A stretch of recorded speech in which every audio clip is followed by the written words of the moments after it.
You know that feeling when you make the exact same mistake twice? Well, imagine being one of the greatest figures in religious history and doing just that. Today, we're diving into Genesis 20, where we'll explore an incredible story of fear, faith, and divine intervention that's surprisingly relevant to our modern lives. Oh, this is such a fascinating chapter because it shows us how even the most faithful people can stumble in the same ways repeatedly. Right? I mean, we're talking about Abraham here, the father of faith, and he's basically pulling the same move twice. Can you set the scene for us? So Abraham has just moved to this region called Gerar, which is in the Negev between Kadesh and Shur. And what does he do? He tells the local king, Abimelech, that his wife Sarah is actually his sister. Wait, didn't he do this exact same thing before? Exactly. This is actually a repeat of what happened in Egypt with Pharaoh in Genesis 12. And you know what's really interesting? This was actually Abraham's 8th test of faith out of 10 major tests he faced. 8th out of 10?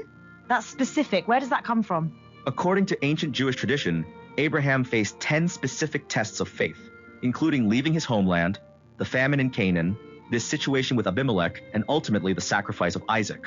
And he's failing this one pretty spectacularly, right? Well, yes, but there's an interesting detail here. Sarah was technically Abraham's half-sister. Same father, different mother. So he was using a technical truth to tell a practical lie. Ah, the old half-truth defense. But why did he even feel the need to do this? I mean, Sarah was 90 years old at this point. You know, that's really interesting because some scholars suggest that Sarah had actually been physically rejuvenated to some degree since she was about to bear Isaac. But there's actually another factor at play here. Oh, what's that? In that era, harems were often more about political power than romance. Sarah was the wife of one of the wealthiest and most influential men in the region. Having her in your harem would be like forming a political alliance. That adds a whole new dimension to this story. So what happens next? Well, Abimelech takes Sarah into his household, but before anything happens, God intervenes in a pretty dramatic way. How so? God appears to Abimelech in a dream and basically tells him, "You're as good as dead because you've taken a married woman." Talk about a wake-up call. Right? And here's where it gets really interesting. Abimelech responds with complete integrity, saying he had no idea and had acted with a clear conscience. So the pagan king actually comes across as more righteous than Abraham in this situation? Exactly.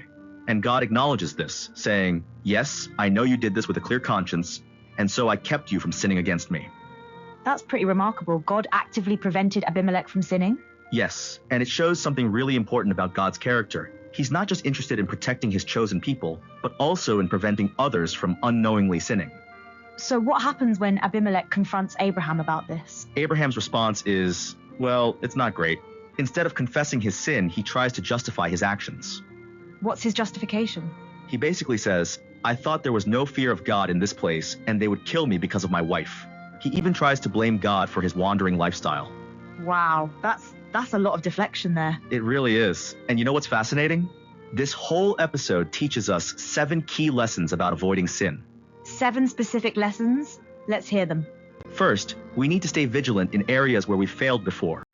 Abraham made the same mistake twice because he didn't learn from his first failure. That's definitely relevant to all of us. What's the second? The second is about gratitude. We need to be grateful that God is faithful even when we're not.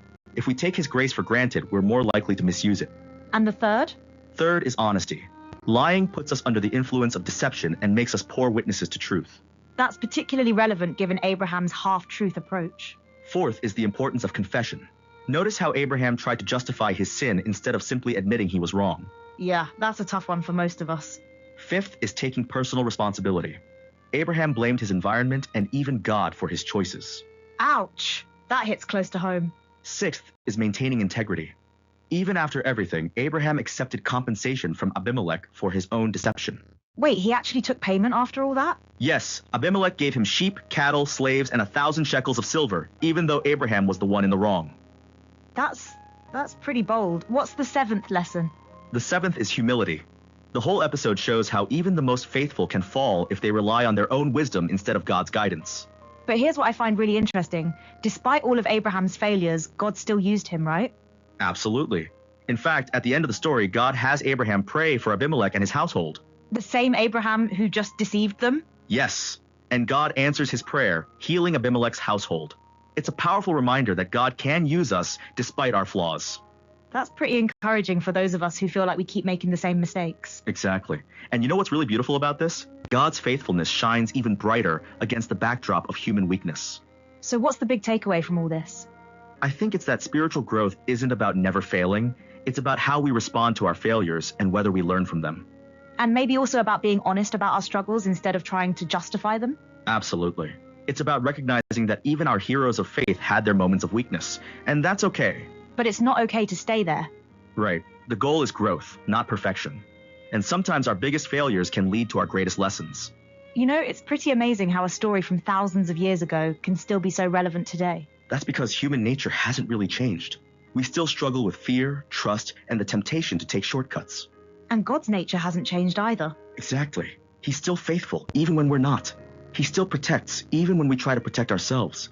And he still uses imperfect people to accomplish his perfect purposes. Well, that brings us to the end of today's episode of Co-Pilot Podcasts. Remember, your past failures don't define your future unless you refuse to learn from them. And just like Abraham, sometimes our greatest ministry can come right after our biggest mistakes. Thanks for joining us on this journey through Genesis 20. Until next time, keep growing, keep learning, and remember, God's not done with you yet.